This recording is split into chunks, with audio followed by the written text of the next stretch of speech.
আসসালামু আলাইকুম।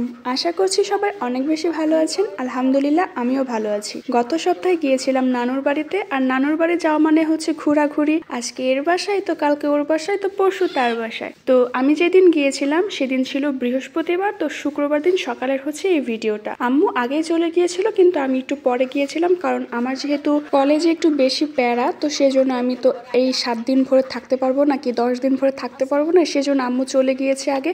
আর আসলে আমার যাওয়ার কথা ছিল না, কিন্তু আমার নানুর জন্যই আসলে আমার যেতে, মানে আমাকে এক প্রকার বাধ্য হয়ে যেতে হয়েছে। নানু খুব বলছিল যে আসার জন্য। তো শুক্রবার দিন সকালবেলা আমি একটু আগেই উঠেছিলাম, কারণ আমরা যাব আজকে হচ্ছে আমার এক খালামনির বাসায়, আম্মুর একটা চাচাতো বোনের বাসায়। তো সেজন্য আমরা সকাল সকাল একটু উঠেছিলাম। তো আম্মু এখানে চালের গুঁড়ি ভাজছিল, মামি দিয়েছিল, মামিকে একটু হেল্প করছিল যেন মামির একটু কাজে হেল্প হয়ে একটু তাড়াতাড়ি হয়, কারণ মামিও যাবে। আর এইদিকে আমি বসে বসে দেখছিলাম। তো এদিকে মামির বেশ অনেকগুলো হাঁস ছিল, এই হাঁসগুলোকে খাবার দিয়েছিল। এগুলো আসলে সচরাচর দেখা যায় না গ্রামের বাড়িগুলো ছাড়া। তো মোটামুটি আম্মু চালের গুঁড়িটা এক পর্যায়ে ভাজা হয়েছে, মানে প্রথম আমারটাকে বলি খোলা বা প্রথমবার ভাজা হয়েছে। তো এগুলো মামি দেখছিল যে ঠিকঠাক আছে কিনা। এই চালের গুঁড়িটা দিয়ে এক ধরনের বিশেষ পিঠা বানানো হবে, যেটা আমার আসলে নানুর বাড়িতে বিখ্যাত, মানে ময়মনসিংহ অঞ্চলের ডিস্ট্রিক্ট বা জেলা যাই হোক, ওই অঞ্চলে অনেক বেশি এই পিঠাটা পপুলার, সবার কাছে খুবই জনপ্রিয়। আর আমারও বেশ মজা লাগে, তাই মামির কাছে এই আবদারটা প্রতিবারই করে থাকি। তো প্রত্যেকবার শীতের মধ্যে মামি আমাকে ওই পিঠাটা বানিয়ে দেবেন। তো এই পিঠাটা কি সেটা আমি পরে একটা ভিডিওতে আপনাদেরকে দেখাবো। তো আমরা সবাই রেডি হয়ে বেরিয়ে পড়েছি হচ্ছে খালামনির বাসায় যাওয়ার জন্য। কিন্তু ওই যে অ্যাজ ইউজুয়াল যা হয়, বাড়ি থেকে বেরোনোর পর মনে পড়ে আচ্ছা এই জিনিসটা তো নেইনি, তো সেটাই হয়েছে। চলো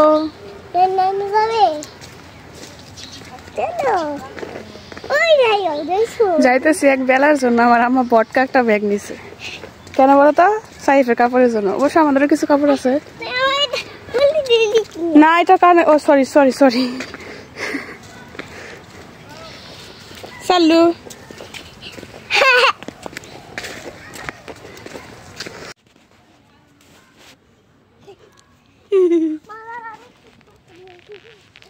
সাইফ, তোমার গায়ের মধ্যে ময়লা পড়বে। কত করে ধুলা পড়ে, আবার গায়ে মুছতেছো। লাইক কয়টা কি জানি ভাই, বেশি লাইক নাই। লাইক কয়টা হয়েছে? কেউ লাইক করেন না কেন? আশ্চর্য, খালি পায়ের মধ্যে খালি সুপ সুপ করে। সাইফের বুকি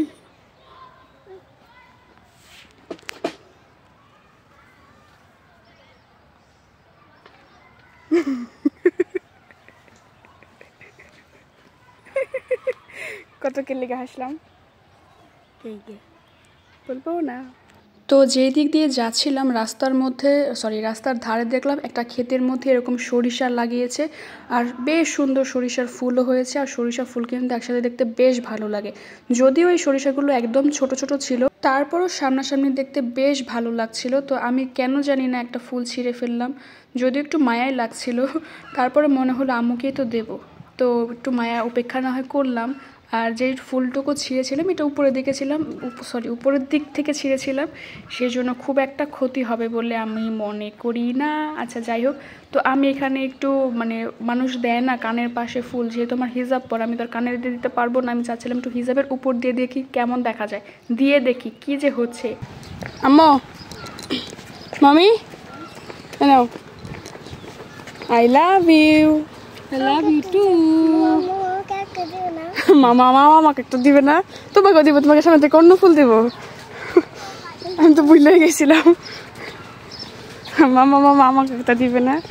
তারপর রাস্তার ধার থেকে আরেকটা ফুল ছিঁড়ে সাইফকে দিলাম। এই ফুলগুলো যদিও রাস্তার ধারে হয় কিন্তু খুব সুন্দর কিন্তু হয় দেখতে। আপনারা কখনো সামনাসামনি দেখেছেন কিনা জানাবেন অবশ্যই কমেন্ট করবেন। নানু সারো, নাও, আই লাভ ইউ। তুমি তোমাকে আই লাভ ইউ টু বললে না?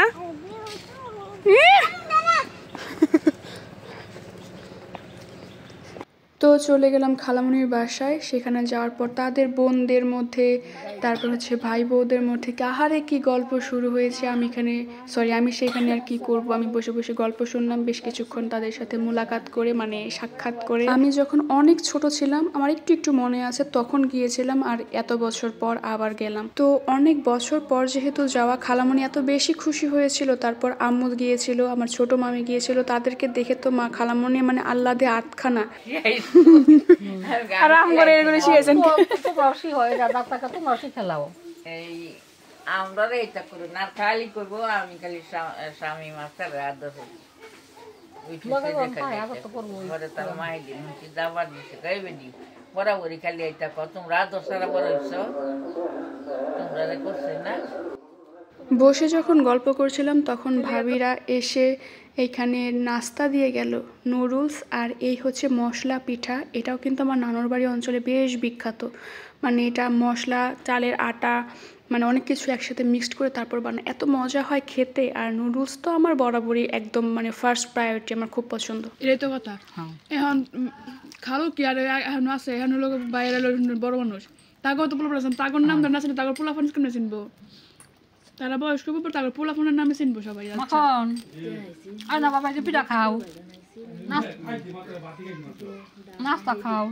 এই মশলা পিঠাটা কিন্তু খুবই মজা। আমার মিষ্টি জাতীয় পিঠা খুব একটা পছন্দ না, এই জন্য আমার কাছে মনে হয় আমার আরো হয়তো বেশি ভালো লাগে। তো আপনাদের মধ্যে কারা কারা এই পিঠাটা খেয়েছেন বা আগে কখনো দেখেছেন অবশ্যই কিন্তু জানাবেন। খুবই মজার এই পিঠাটা হয়। না মজা হয়েছে, আমার কাছে মজা লাগছে খুব।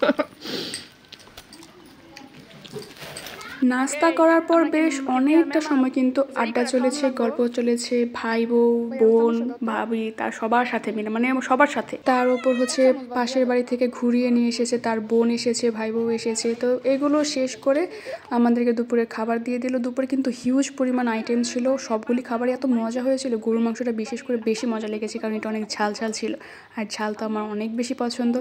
খাওয়ার পর আমার এই ছোট ভাই আমাকে বলছিল পান খাবো নাকি, তো আমাকে বেছে বেছে সব থেকে বড় 2টা পান দিল, বললো ছোট মানুষ এই জন্য বেশি খেতে হবে। জানি না, আমাকে নিয়ে সবাই খুব মজা করে, খুব আদর করে। এটা আমি আসলে খুব লাকি যে আমি আমার ভাই বোনদের অনেক বেশি আদর পাচ্ছি এখন পর্যন্ত। তো ভাইয়া এখানে সবাইকে পান বানিয়ে দিচ্ছিল। আমি ভাবলাম যে একটু দেখিয়ে দিই, কখনো তো তোমাকে ওইভাবে আমার ভিডিওতে নেওয়া হয়নি, কারণ যখন থেকে আমি ভিডিও বানাই বা ভিডিও আপলোড করা শুরু করেছি তখন থেকে ভাইয়ার সাথে ওইরকম দেখা সাক্ষাৎ হয় না। মাঝে মাঝে অনলাইনে একটু যোগাযোগ হয়, এইটুকুই। তারপর বাসায় চলে এসেছি। এর মধ্যে কিন্তু অনেক আড্ডা গল্প চলেছে, সেগুলো আর দেখানো হয়নি। বাসায় চলে আসার পর কি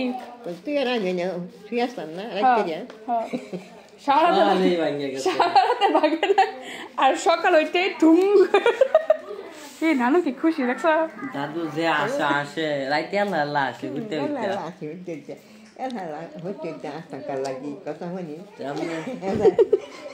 কালকে আমি শুয়েছিলাম বুঝছো, এমন এমন গল্প করে আর দুজনে হাসতে হাসতে আমি নানু খাট না ভাঙ্গে, এই খাটটা রাতে না ভেঙে সকালে ধূপ করে ভেঙে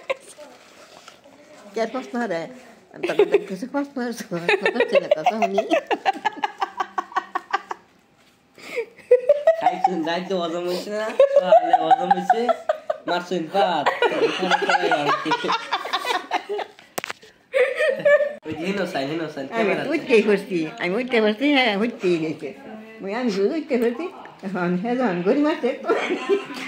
না আম্মু সাইফে দিয়ে গেছে সকালে বুঝছো, মামার সাথে শো সাইফে দিয়ে গেছে, আমি খালি সাইফে দিয়ে শুইছি আর নানু উঠতেছে বুঝছো, আর নানু উঠতেছে আর ধূপ কি গল্প করতেছে না আস্তে আস্তে সারা রাতেই করে নাই না, নানু আমার সাথে গল্প করতেছে সারা রাতে কিছু হয় নাই, দুজন গল্প করছে, হাসাহাসি করছে, এসব কিছু হয় নাই। নানু খাট ভেঙে যাবো বাঁচতে আসো, সারা রাতে হাসিটা সকালবেলা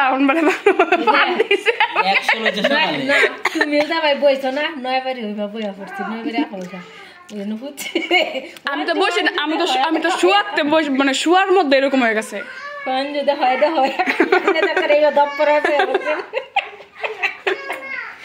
এখন যে হ্যালো খালি গল্প আমি গল্প না কিছু কই পারবো নাই নাই নাকি না দাদু নানু রাতে যে খাটা যে বাংলা, ও নানু খাটা যে বাংলা এখন আমি আজকে কইসুমু আমি খাট বাঁচি না, আমি কত ভিজে খাট বাঁচি আচ্ছা আমি বাংছি অন্দাক মুখ আজকা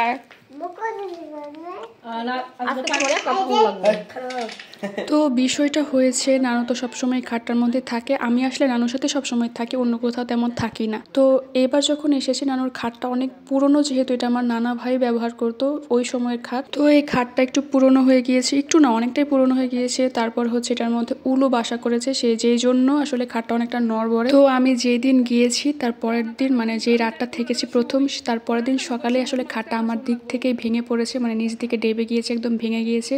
তো সেটাকে নানুকে বলছিলাম যে খাট তো ভেঙে গেল, এখন আমি তো থাকতে পারবো না তোমার সাথে। তো এটা শোনার পর আমার নানুর মুখের অবস্থাটা দেখুন, মানে নানু হচ্ছে কোনোভাবেই মানতে পারছিল না যে রাতে তার সাথে ঘুমাবো না, কারণ রাতে ঘুমালে আমি আর নানু অনেক গল্প করি, অনেক হাসাহাসি করি, নানু এগুলোকে মিস করবে। সেজন্য নানু আসলে মানে মানতে পারছিল না যে এখানে একা থাকবে। তো সেজন্য একটু পরবর্তীতে বকাই দিল যে হ্যাঁ আমার সাথে কেন থাকবি, যা অন্য ঘরে যা, অন্য কোথাও গিয়ে থাক, আমার সাথে থাকতে হবে না, এগুলো বলছিল। তো আম্মু বলছিল যে না তুমি কষ্ট পেও না বা রাগারাগি করো না, আমি তোমার সাথে থাকবো, যদিও খাটটার মধ্যে আসলে থাকার মতো অবস্থা নেই। কিন্তু ওই মুহূর্তে আসলে নানুকে এটা না বলে আর কোনো কিছু করার ছিল না।